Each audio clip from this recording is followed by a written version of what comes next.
যদি দল মনোনয়ন দেয় তাহলেই ঢাকা দক্ষিণ সিটি কর্পোরেশন নির্বাচনে অংশ নেবেন বলে জানিয়েছেন মুক্তিযুদ্ধ বিষয়ক প্রতিমন্ত্রী ইশরাক হোসেন। শনিবার ২৮ ফেব্রুয়ারি দুপুরে ঢাকা দক্ষিণ সিটি কর্পোরেশনের প্রশাসক আব্দুস সালামের সাথে সৌজন্য সাক্ষাৎ শেষে তিনি কথা বলেন। সামাজিক মাধ্যমে যা লিখেছেন তা ব্যক্তিগত অভিপ্রায় বলে জানান তিনি। এ সময় প্রতিমন্ত্রী বলেন, ঢাকার সমস্যা নিরসন নিয়ে প্রশাসকের সাথে ফলপ্রসূ আলাপ আলোচনা হয়েছে। আগামী বর্ষার আগে ডেঙ্গুর প্রকোপ নিয়ন্ত্রণের ব্যবস্থা নেওয়া, জলাবদ্ধতা নিরসন নিয়ে কার্যকর পদক্ষেপ গ্রহণের করা হবে।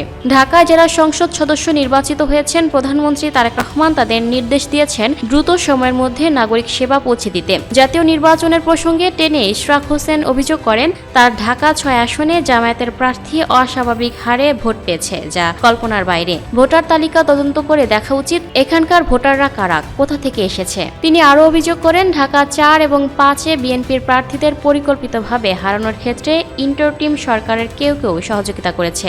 ঢাকা ৪ এবং ৫-এ বিএনপির প্রার্থীদের পরিকল্পিতভাবে হারানোর ক্ষেত্রে ইন্টারিম সরকারের কেউ কেউ সহযোগিতা করেছে।